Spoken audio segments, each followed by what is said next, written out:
Welcome to Toxic Beauty, a look at the HBO Max docuseries, Not So Pretty. My name is Roxanne Wilson, and for the next few episodes, I'm going to take you through a look at this pretty telling docuseries that goes into the trillion-dollar cosmetics, beauty, and personal care industry and raises awareness about the dangers of everyday makeup, hair, skin, and nail products. My hope is that you'll sit with myself and my friends and have an earnest conversation. And my hope is that through that, you are going to find what works for you, the actions that you might want to take to make sure that your beauty is not so toxic. Let's dive in.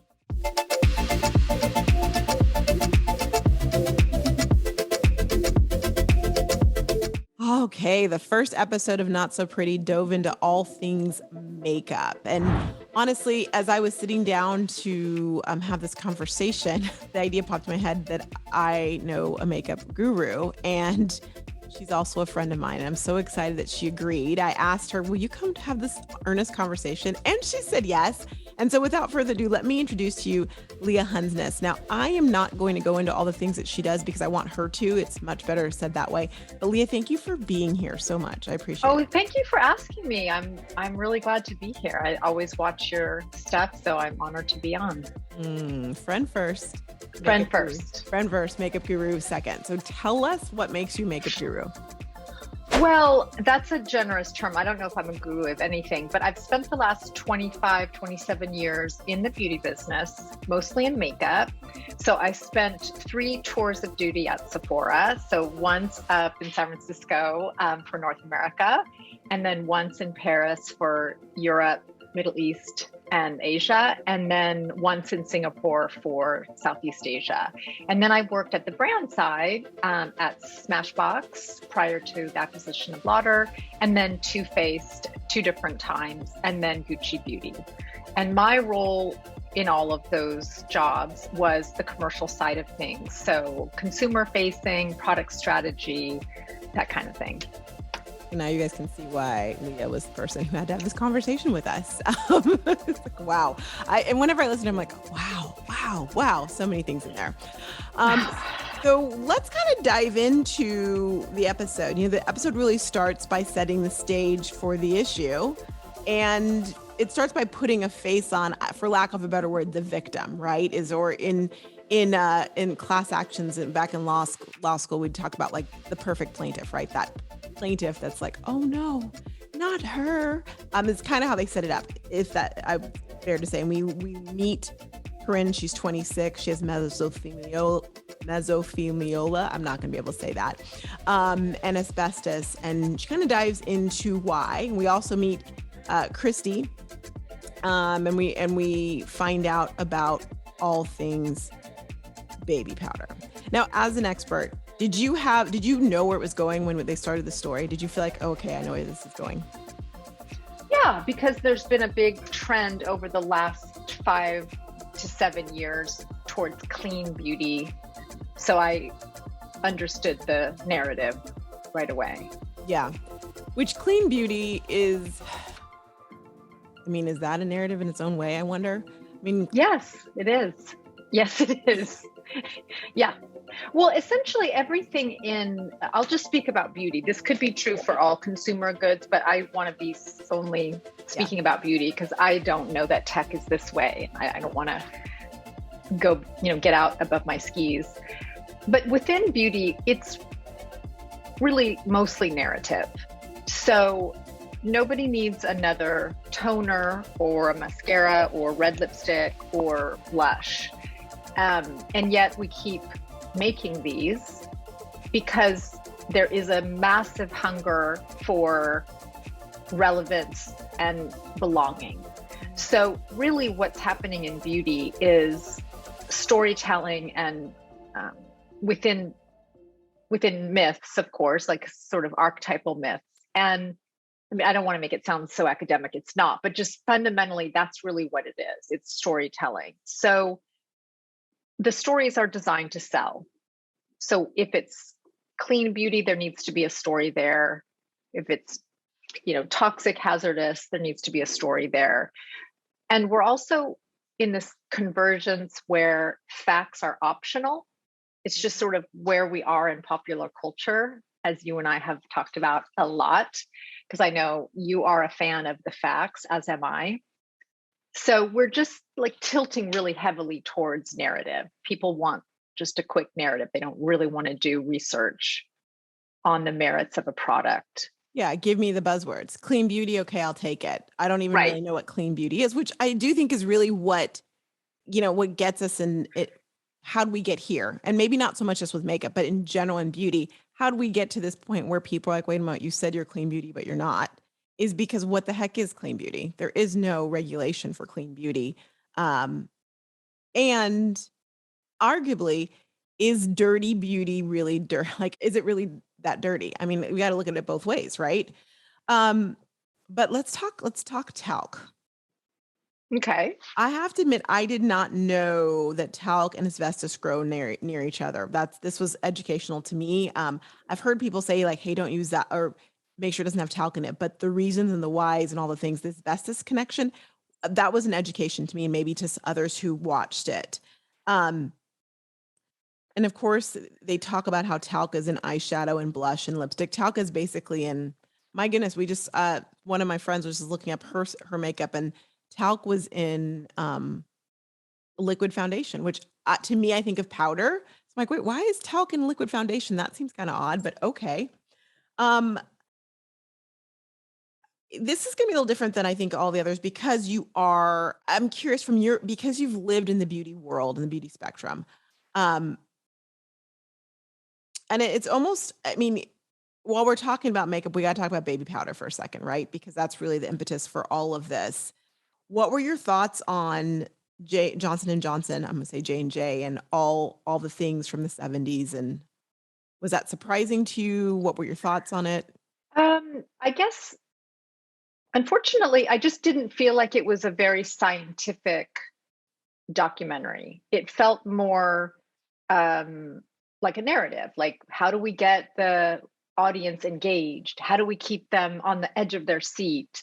It just felt like that to me. And not that I would want to be bored either. Of course, there needs to be some cadence that keeps the audience engaged. But that's how it felt. And of course, I did my homework. I like to listen to what the beauty chemists, the cosmetic chemists or medicinal chemists say. Mm-hmm. And I was lucky to find a podcast called The Eco Well. I'm making sure I spelled that right in case you guys want to watch it. I don't know if I wrote it down, but I think it's called The Eco Well. And there, I think there's 3 cosmetic chemists talking about chemistry and really breaking down the documentary in a way that showed some glaring loopholes in terms of having relevant experts there and referring back to relevant data or reporting. So for example, one of the points was that they show on the documentary, like, I don't know, 40,000 lawsuits or something like that against J&J, mm-hmm. but they didn't clarify that this is, again, what I heard on the Eco Well from the scientists, that a majority of those were for ovarian cancer, so not an asbestos-related cancer. But yet the storyline that we got in the episode was it's the asbestos attached to the talc that makes talc the bad guy. So you would think that all that class action that they referred to, all of those lawsuits would be along those lines for mm-hmm. the cancer that Corinne has. But I guess that wasn't all the case. So that is somewhat misleading. It gives the audience a sense of like, you see how bad this is? Look how many lawsuits are against that. Fair. I guess my question to you on that would be twofold. First and foremost, so there's something with J&J and the baby powder. What I hear you say is that it may be causing something else entirely, ovarian cancer. Well, I'm not going to speak to any of the chemistry because that's not my area. I mean, I'm not a scientist, but I will refer people to the scientists mm-hmm. because that's the responsible thing to do. Yeah. So I'm not saying that talc is, a great thing and you should, ignore any of the concerns, or asbestos, the same thing. But what the FDA, I guess the FDA did a report that they also omitted. They didn't talk about the most recent FDA report on talc. I think it was on talc.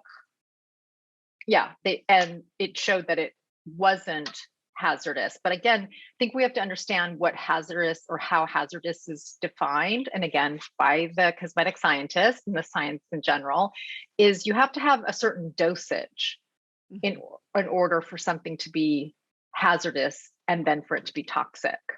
So I think that that's something I've learned by following, even there's a food scientist that I followed, which I think you would probably find really interesting. And she talks about the same thing. And the way they're talking about it, it seems like it's a basic of the scientific method in a way, or just a basic consideration in evaluating any kind of ingredient, which is you got to know the dosage. You can't just make a claim about it. I mean, I think we've heard that throughout time, right? Like when they were testing certain rats for did you pump the rat with it or didn't you? And what was the result? And so I hear you on that. And I think that is definitely something to consider in the sense of dosage, which actually leads to another conversation completely, which is if we are getting all these micro dosages for years and years from all sorts of different places in our life, right? Whether it's your makeup or your skincare, or frankly, what you're breathing, or, how your clothes are made, can all of that cause the body of work an issue?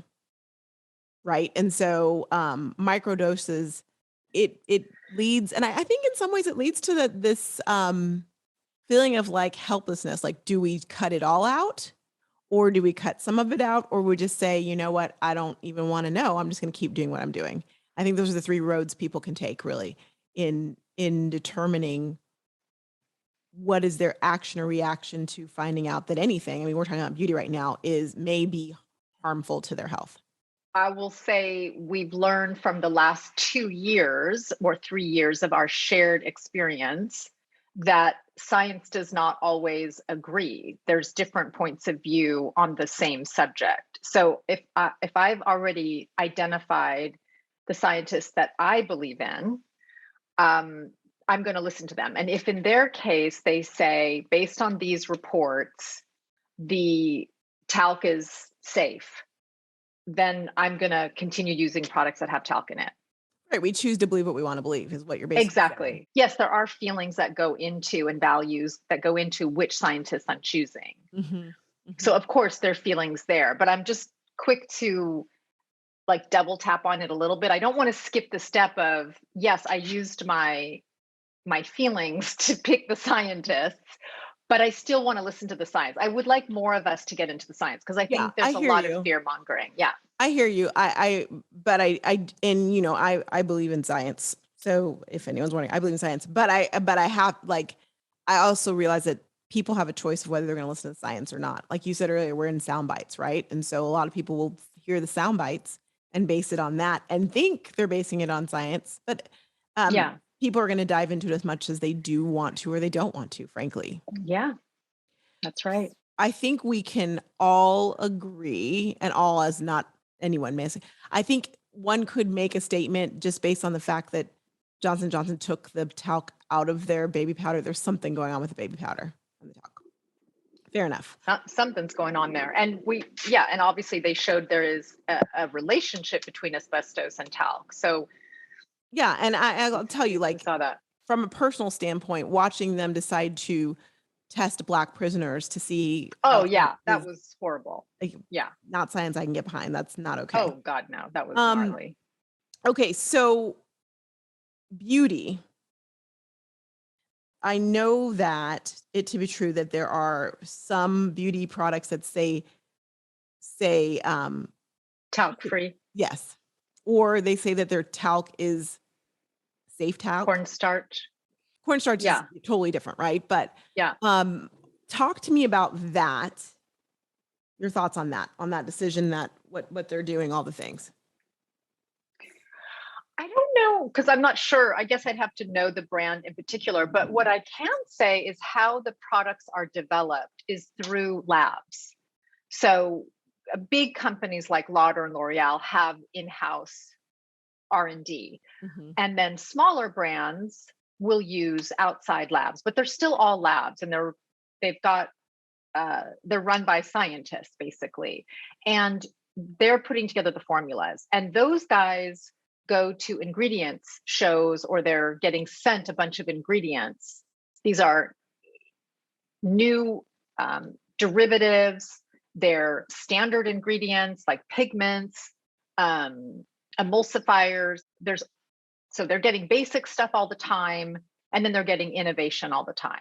Mm-hmm. But when they receive those ingredients have already been tested to a certain degree. I mean, fairly rigorously, by the way. You think? So I know. It's not debatable. And the reason I ask you that, Leah, is because when you look at Claire's, there's no question that there's asbestos inside of the makeup. I mean, they recalled it, they admitted that it was there. So Claire's I don't know about, because Claire's is not, Claire's is not a beauty company. Claire's I saw you accessory answering like, do I say it's not beauty? Okay, it's not beauty. But you're right. But it's not beauty. Yeah, I hear you. Yeah. It's accessories. And would they need to sell to a third-party retailer to get their goods? No. But most brands do. And so retailers are not going to take a brand and put them on their shelves that don't have a rigorous dossier, which is what it's called, which is really the French term for file, but on all of the support materials, and where if there is a claim, like somebody has a bad reaction to your skincare or your lipstick or whatever, that government can go and look to see, well, what exactly is in there? And did you guys do all the correct testing? So it's actually quite controlled in that regard. There are lots of things that we can't use when we're manufacturing here in America. For example, there is like a film that's usable in Korea and Japan in sunscreen. That is fantastic. I use it. It's amazing. It's part of the formulas that I love, but we're not allowed to use that here in America. So they're able to be a bit more innovative there where we're not here. Now, the exact specifics on what those ingredients are, I can't tell you. Sure. But I can just give anecdotal examples of that. That's helpful. So it's interesting that you say that, because I think that's a direct contrast to the documentary that kind of points out that the EU has these stringent guidelines, and the US perhaps has very few. So what I hear you saying is there's more research that goes into it than we see. Yeah, not just research, but regulations. There's regulatory. So when you're making a product, you have to let the lab know where you plan on selling the product. Because if you're saying you want to sell, I'm not going to give a good example, but I remember a while back, tubing mascara, whatever the ingredient was that is now allowed for tubing, wasn't allowed in Europe. So let's say I'm going to the lab and I want to build a product that's going to compete with Thrive Cosmetics tubing mascara. But I say, I'm going to be selling in France and Italy, and they're going to come back to say, well, I can't, you're not going to accomplish tubing because it's not allowed there. So we have to find a different formula. So that's number one. It's that strict that even at the very beginning of that, at the tree trunk, before it gets out to the branch, it's a non-starter. So you have to say where you're going to sell, so they know what the rules are for which ingredients they can and can't use. Right. So that's that gives you an example of how rigorous it is to pick and choose what ingredients goes into each product. And then the difference with the EU regulatory is they're very, what's the word I've heard people use? Extreme, I would say. And the example that I've heard a couple different times is what's also on the banned ingredients for cosmetics in Europe is jet fuel or something crazy like that. But no one's going to use jet fuel. It's just preemptive, just in case. So they're much more conservative in that regard. I guess maybe that's the right word, but the US would be more commonsensical. Like, we know you're not going to put jet fuel in your blush. It doesn't make any sense. So why would we list it on a banned ingredient? Yeah. Got it. But so, okay, I see what you're saying. However, maybe they find out jet fuel has some magical potion that I don't know. But I hear you. So the reality is no one, what I hear you say is people are not going to use it. That's why they didn't put it in there. Yeah.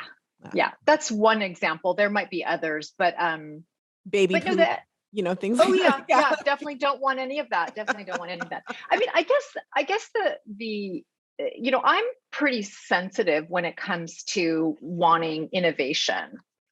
I'm not a good old boy and wanting to keep things the same just because they've been that way all along. So, I go to more of an integrative health practitioner who's a doctor, but a DO, I guess, is the correct title versus an MD. And so, I do all of those things that would, and I have a brand that's clean beauty and sustainable and all that. So it's not that I'm against these kinds of measures. I just want to be very factual that like what's really at risk is what I think is up for debate.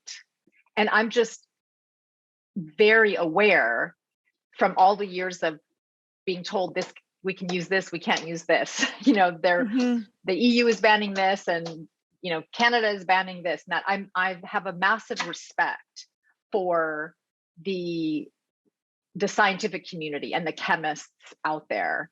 And I just know how strict the regulating bodies are. So I have a lot of respect for them too. So if I choose to have a clean brand, that doesn't mean it's because I believe there's danger out there. What makes you choose to have a clean brand then?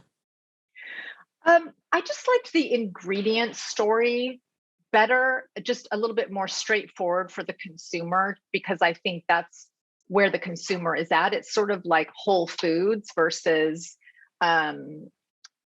rotisserie chicken from the grocery store that maybe even though it's fine, there's some added stuff to it to keep it fresh and juicy, right?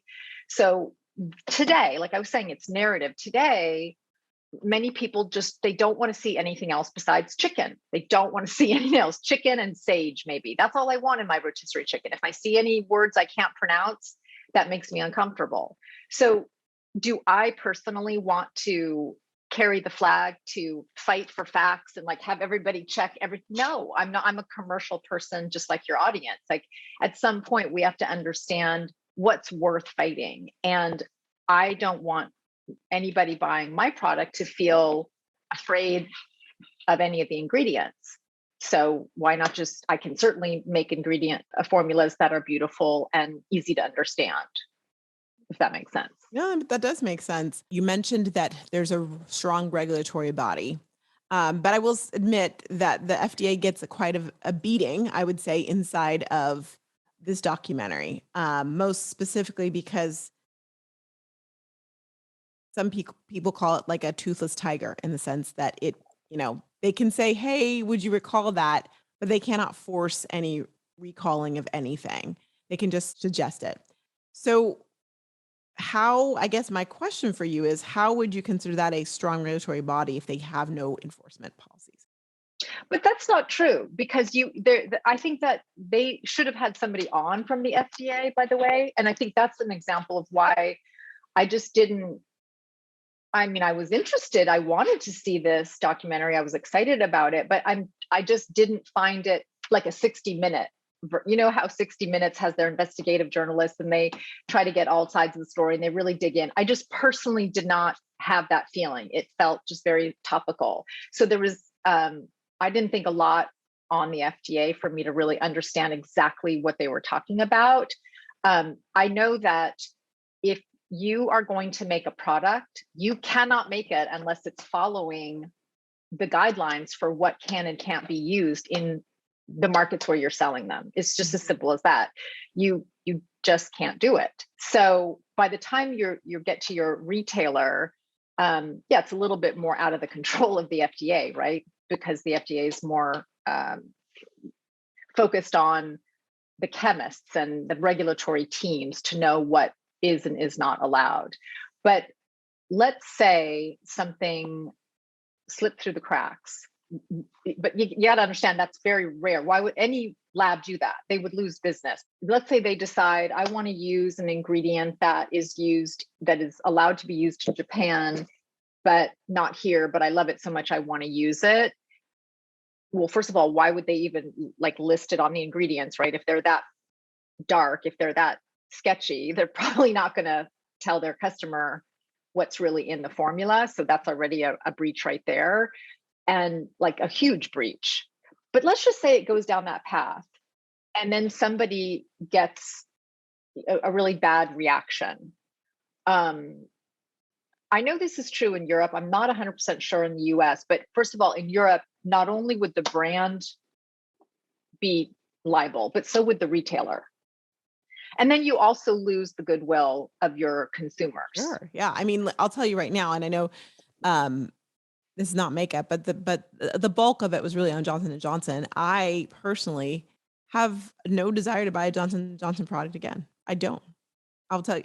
And I don't, and personally, I don't even need to look at, like, to me, it matters not. And this is where I think kind of feelings can come into people's decision-making process, right? Like, to me, it doesn't even matter, whether the talc is okay now or not, right?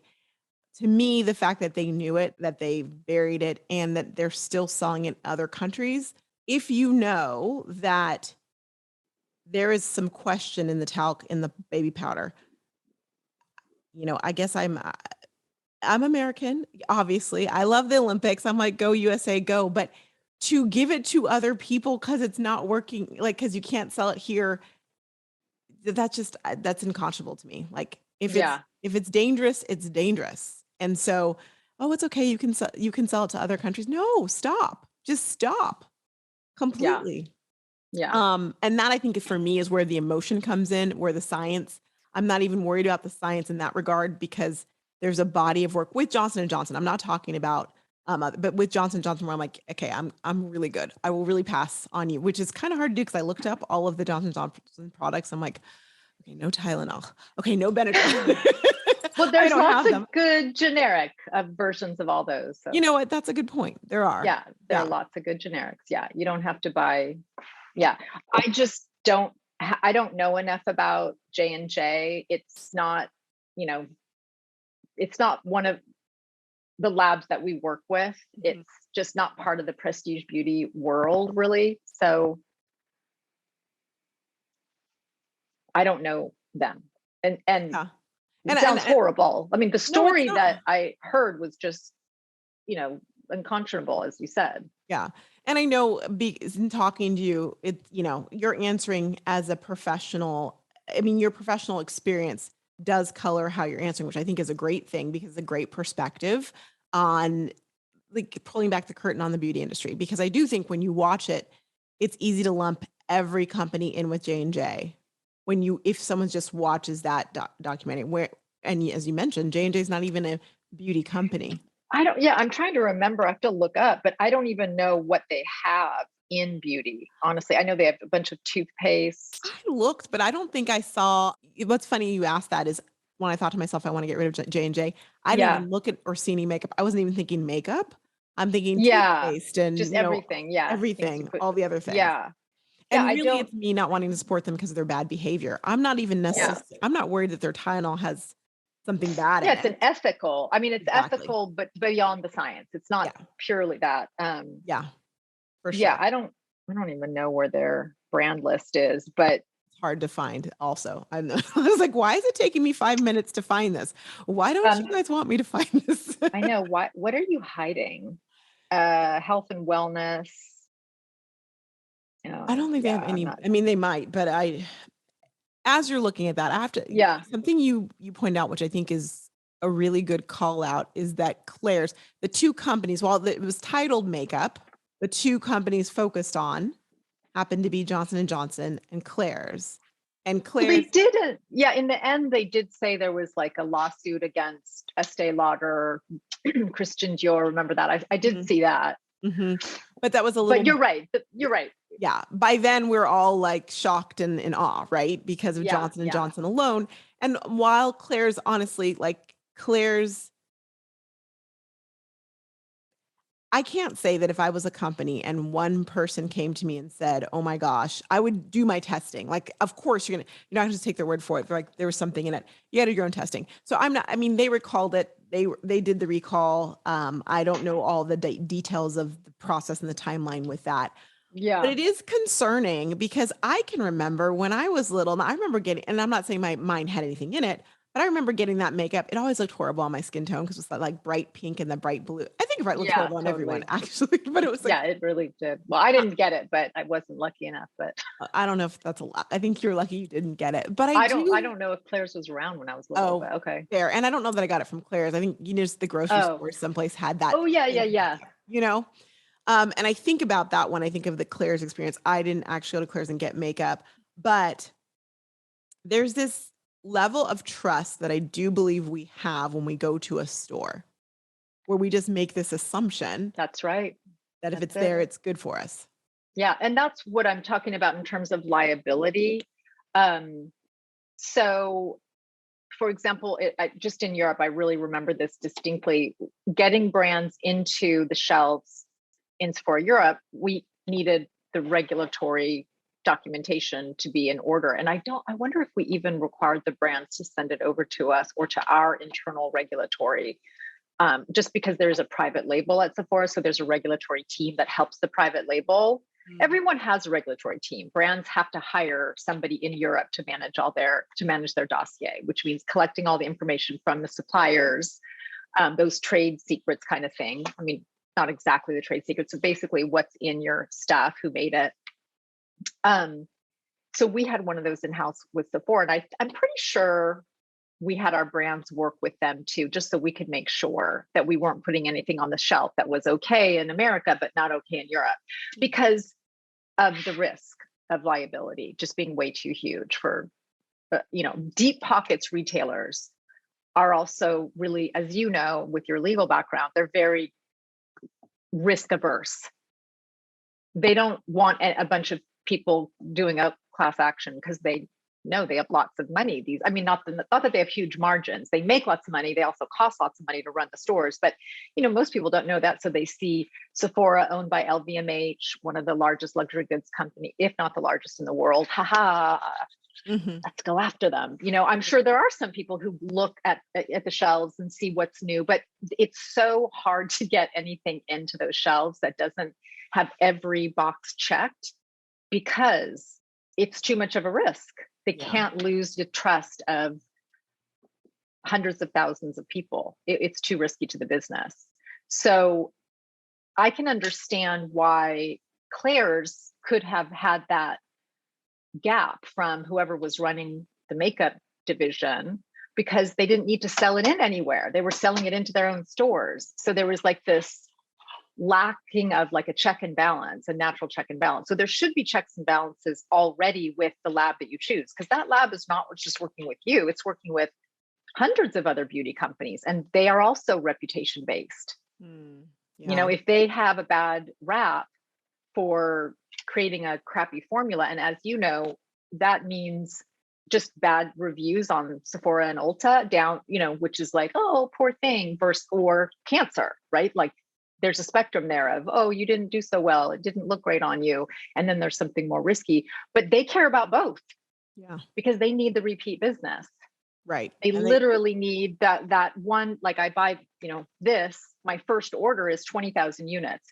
And I'm the lab who helped make it for you, the brand. And then you sell it into Sephora, this 20,000 units, and it only sells 1,000. Well, that lab, they got to sell 20,000, but they're not going to, what they really want is this to sell through 20,000. So then you're like, well, now I need to buy 60,000. And next year I need 120,000. So there's a lot of these like in embedded motivations to really watch that spectrum. And the most basic is avoid toxic, dangerous ingredients. Don't kill anyone is the first. Don't kill anyone. Don't maim anyone.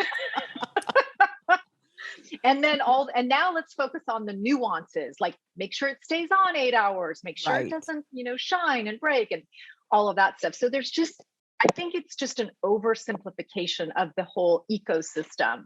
Well, and frankly, I think with the Claire's, they're not so worried about how long it stays on and all those other gates, right? Because it's because it's, It's queen and color. teen color. They're just Exactly. having fun with color. And like I said, they're not really a beauty company. Right. So they wouldn't maybe have hired the same people with the same rigor and the same concern for repeat business. I mean, these are 6 and 7-year-old girls and maybe older than that. But it's just I don't know enough about it. I know enough to be dangerous. But what you're saying makes perfect sense as to why that might have happened at Claire's, where there's this asbestos, which is horrible that there's asbestos in any of it, and that anyone had that on. They might not have hired anyone that had like someone that had experience, right? So that like from the very inception, they didn't even build it into their budget to have a regulatory team. Yeah, that makes sense. Right. Makes sense. Mm-hmm. And then it could have just been like, we already built it. Or I don't know. It's hard to say what happened. Yeah.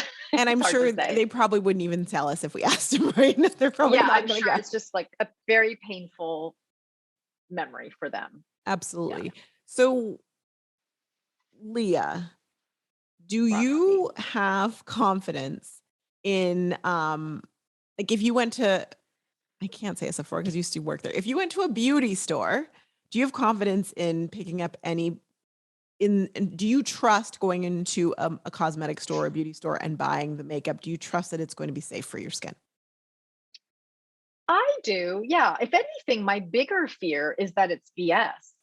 That's my bigger concern, is that I'm buying into a promise for something that is overstated and I'm wasting my money. That's truly more of my bigger concern, is like, that doesn't seem like, are my lashes really going to be like, that right. Is this serum really, this is impossible. Like getting rid of dark circles under the eye is really not something a topical serum can do, right?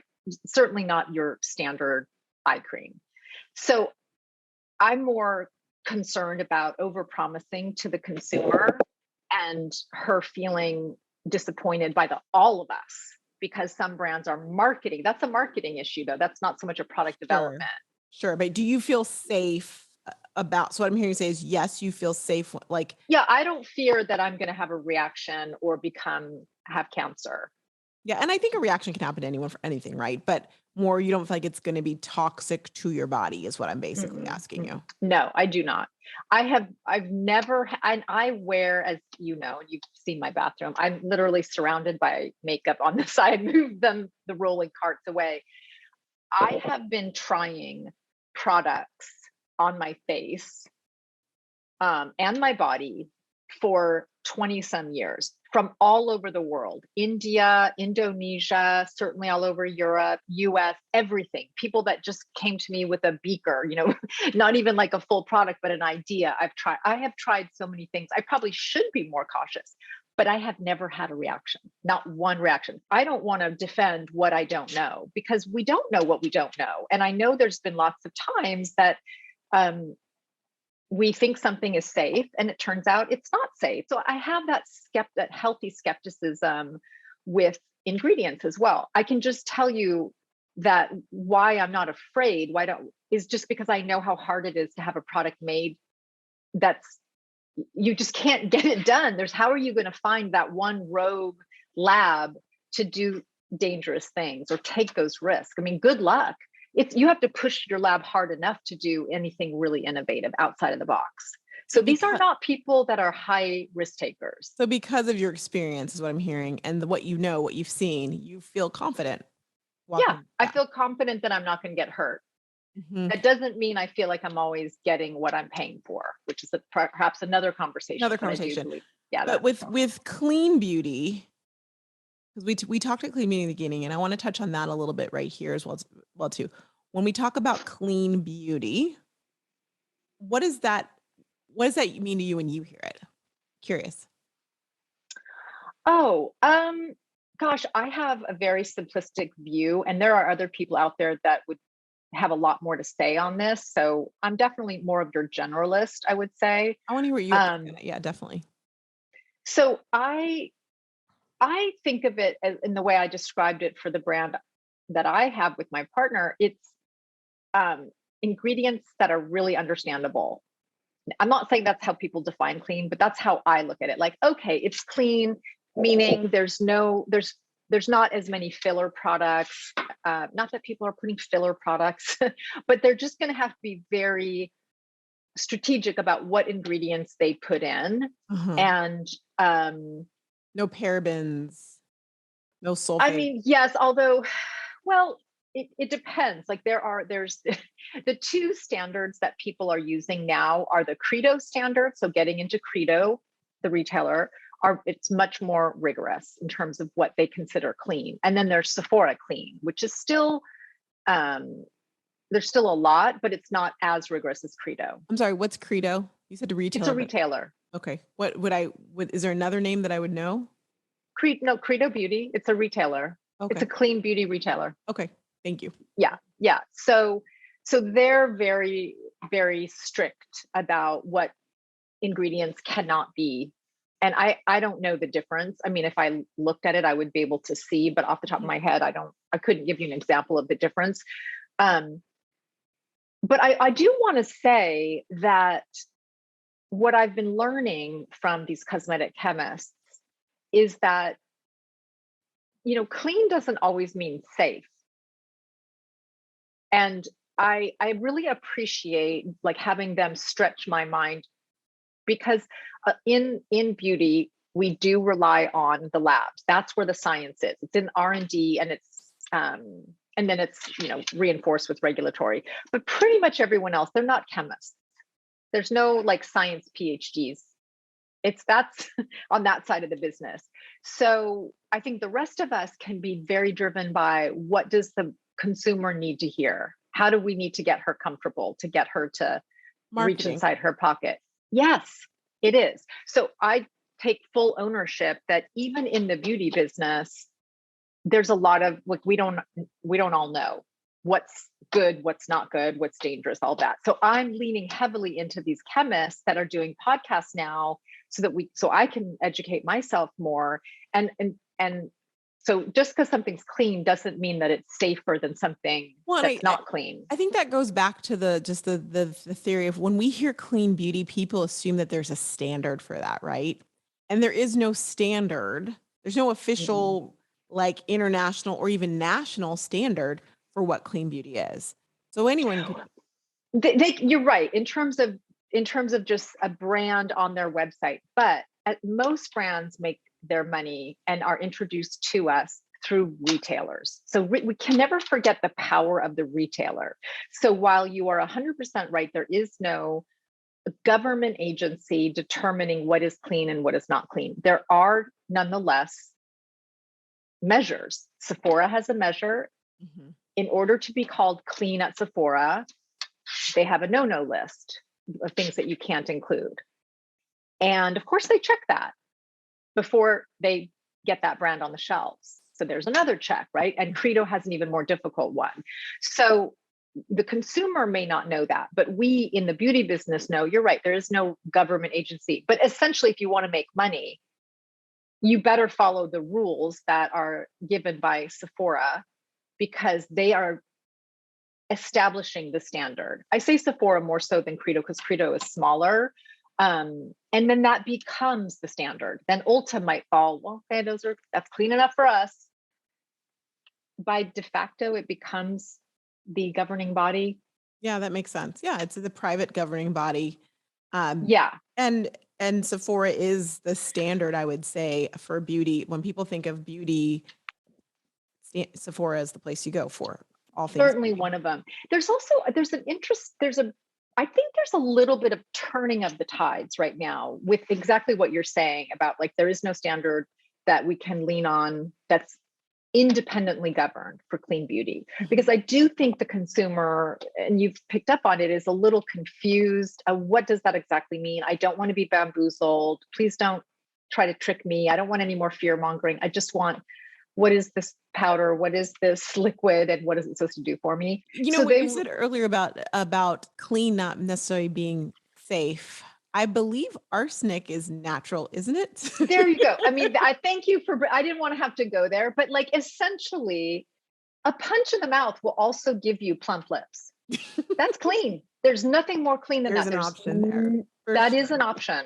So let me know ask what I mean? Yeah. So let me ask you this, because at the end of the documentary, they have their suggested do's and don'ts. And I'm going to list them off, but then I want to know what your suggested do's and don'ts are for people who are concerned, because there are people who are absolutely concerned, Yeah. and watching this definitely will make them more concerned. First thing they Yeah. said is just eliminate talc from all things. Don't use products that have talc in it. Second was use brands that have cornstarch only. And then they talk about getting those apps like Skin Deep from the EWG and Detox Me and Clearia that have a sense of a standard.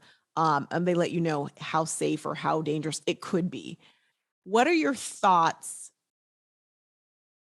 Actually, on that, but I Yeah, go really ahead. want to know what your thoughts are. And for someone who's concerned, what are your what are your tips for them? I don't have a popular answer, even though I wanted to extend myself. If any of your audience wants to talk further, I am more than happy to talk to them privately. Thank you. Because I don't want anyone to feel afraid. And I think a lot of your audience sells beauty products, or at least a segment of them does or do. So I think it's a really valuable conversation that you're prompting. And I want to, be part of finding the answer, if you will. Now, my approach is to follow Michelle Wong, Lab Muffin Beauty Science. She's a genius. Michelle Wong, her Instagram title is Lab Muffin Beauty Science, but there's a couple others. And she, like, if you don't have to listen now, if you give it here on the page. Yeah. Okay, perfect. I think there's like 3 that are worth listening to, and not that they're the gospel, but I do think in 2 to 3 minute bite sizes, they're able to break down the science of just about anything. And at least their agenda. Their agenda is they're science nerds. They're beautiful science nerds. They love and revere the science, the evidence-based data. Now, there's also a lot of like all of the EWG, and what else was it they told you to join? Like those apps. Clearia and Skin Deep were the ones that So I'm not sure that these scientists would endorse those groups, but I don't know that for sure. And I couldn't give you a reason why.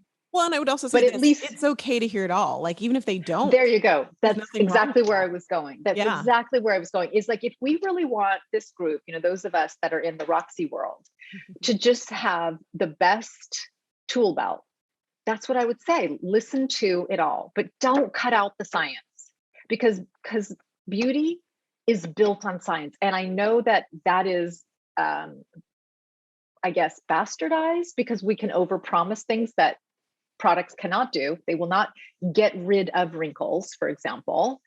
So I know that we have lost faith by doing that. And that's been kiboshed. Remember the days when Strivectin was saying this is better than Botox? Well, they got sued for that. Not allowed to say that. That's not true. And so you can also be sued for how you market something, even though nothing in that product was unsafe.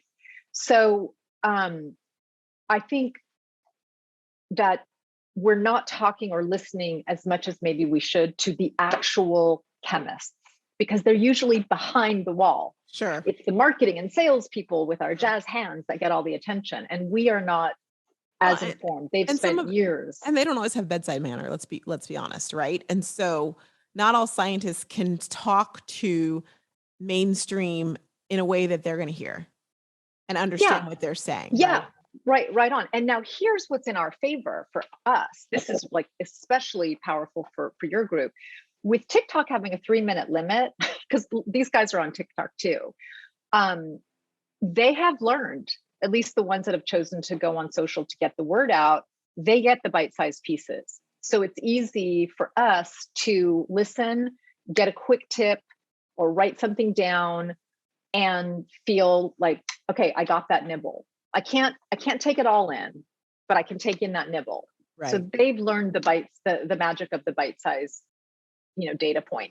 So I would just say it would have been great had the makeup segment included some cosmetic chemists, It really would. Just a couple of alternative voices to challenge the narrative would have been so fruitful, because then we would have had both sides of this discussion represented, and then we could make a sense of that, what felt right to us. Yeah. It's interesting. And I think that awareness is heightened, which is not a bad thing. But I go back to, it's like, what do we do with this? And even watching the entire 4-part documentary, it's like, okay, what, now that you've been informed with this data, what are you going to do with this? And I hope, and it is my hope, that people just take a deeper look and just take a look. I agree. Take a deeper look. I agree. And I like the scrutiny. I think it makes us better in the beauty business. I think the consumer saying, hey, clean doesn't mean anything. Why are you saying that? Like, I'm sensitive to that. Even I sometimes wonder, how much should I talk about that? Because now there's better than clean, by the way. Now there's better than clean. Oh, okay. Well, even I feel a little unsure about like saying, hey, I have a clean brand, because again, what does it mean? So even sometimes I feel a little marketing schlocky, like, hey, I got a watch, I've got this. I do have a line that I say that is much more truthful, which is thoughtfully sustainable. And what I mean by thoughtfully sustainable is we will evaluate every component, from our packaging to where we're sourcing things, materials, all that stuff, and make the best choice for the earth and ourselves and the performance of the product. But I just don't want to get too binary, and I don't want to be sloppy. And you're like this too. I don't want to be sloppy with my language, because that misinforms the consumer. So let's say clean beauty is no longer a thing, and I've been saying I'm a clean beauty brand for years. Well, now I've lost my credibility. Mm-hmm. So even I'm a little uncomfortable with those claims. So I try to avoid them and just be more honest. Like, look, I'm thoughtfully sustainable. That is the best I can do, is do my homework for you and then be completely transparent about what I've got to sell and why I think you can't live without it. But no more than that. And I think having, all of your audience just add a couple of these people to their Instagram, TikTok feed to learn a couple of tidbits, in addition to some of those other forums, will just make them more credible with their clients. Mm-hmm. Yeah. It's one of those slippery slopes, because like, okay, I'll do that. How do you know to believe that person? And frankly, when it's something you're not personally educated or informed on, you are deciding who you're going to believe. Yeah. I think that's like very true. Yeah. Very true with the category of stuff we're not allowed to talk about on podcasts. But I think, very few of us are like up to speed on medicinal chemistry. Right. So, so it is hard to decipher. But I also wonder, like, is there a lack of just logic? I know you learned logic because you were a lawyer and you had to. It was part of your training, but like I didn't. I wish it were mandatory that we at least need to understand like the structure of an argument, or however logic is explained. Mm-hmm. Because then I think we're not as susceptible to the storyline. Right. And then we can still just use our gut to make a decision. But if we're only using our emotion, like purely, I like the way that person looks, I don't like the way they look like me, they don't look like me, some of that stuff. Right. That is going to lead you down a path. Makes it hazy. It makes it hazy. You might think you're heading down the right path, but they just tricked you because they knew you're going to be sensitive to this story. Like you started the beginning of the podcast, the sad plaintiff. Well, I feel which is horrible. And we don't want to horrible that happened to them, but it does. Yeah, horrible.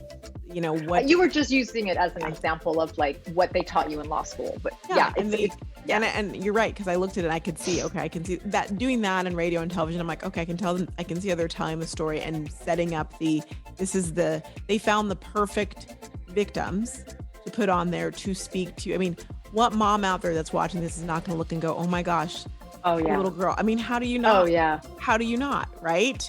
How do you not think about a monster if you didn't? Exactly. And so they really did get the ideal victims. I hate to call them victims. I don't mean to call them that, but Patient, they made a characterization of a victim. Absolutely. Doesn't mean like these people really are victims, but I know what you mean. They characterized it. Yeah, I don't want to take their power away from them by calling them victims, but like you said, they characterize them as, story. It's sort of like when people play music when they want you to be afraid. And yes, there's just so much of that. I taught that to Scott. I'm like, oh yeah, this is changing. Okay, she's like, we'd be watching a reality show. I'm like, okay, she's the one who picks. There's one that isn't, or I'm like, in things, the music changes. Now he's like, oh, there's a music change. What's going to happen next? And he found it so fascinating because he never realized that. And, in my background, I just know, like, change the music. That tells you what's going to happen before it even happens. Yeah. I feel like we're going to have a conversation about in the future about the marketing of beauty, because I think there's a whole other I do too there. But as for this, thank you so much, Leah. I appreciate you having such an earnest conversation, and really, I love having different viewpoints. And I know that your viewpoint not only is valuable, but is not something that everyone is going to have heard. And so I thank you for taking the time to share all the goodness that you are. Thank you. Oh, it's my pleasure. And if you haven't seen the documentary, judge for yourself. I'm really just offering one point of view. I appreciate you giving me so much credibility, but I really am just one person with only my experience in product development and selling products around the world. So it's just my point of view. But if it's helpful and it kind of stretches somebody outside of feeling super afraid and makes them feel more empowered to double tap on some of this and just get a little bit more information, then I feel this was a valuable podcast. 100%. Thank you so much. And if you go to the podcast page, you can find information, but where would you like us to find you on Instagram? I'll put it on the page as well too, but. Ooh, why don't you follow my brand, since I don't have a personal one? Yeah, so it's, we'll put it down there, but it's Mixed Up Beauty is the brand name, but the tag is the letter B, Mixed Up. Excellent. And there's kind of ironic to talk about being mixed up after we, but that's beauty. That's the truth. We're all mixed up. So let's just let's figure it out together. Let's enjoy that. I love it. Thank you so much, Leah. I appreciate you. I appreciate you. Thanks again for joining us for the RoxTalks limited series, Toxic Beauty, a look at the HBO Max docuseries, Not So Pretty. Now you're probably wanting to know more, probably wondering now what to do. And that's why we've put together a special website for you. It's called Toxic Beauty Podcast. There you're going to find some information that will help you get into next steps, including a free guide to your low tox life, a beginner's guide to get you into just knowing more about what products you might want to look at, you might want to change, and how you want to live your life. In addition, we have some Instagram links for you that's going to give you a great guide to perhaps some people you might want to listen to and follow, and just to get more information. And we'll also, on the website, feature information about each one of our guests from all of the episodes. Now, I by no means have any desire to tell you how to live your life. I'm still just trying to figure out how to live mine. But I know that at the Toxic Beauty Podcast page, you're going to find information that runs the gamut that will help you to make those decisions for you and your family. I'd love for you to share this series with others, and please don't hesitate to tag us at RoxTalks if you would like to continue the discussion on Instagram. And don't forget to pick up that free guide. Thanks so much. Take care, and we'll see you soon.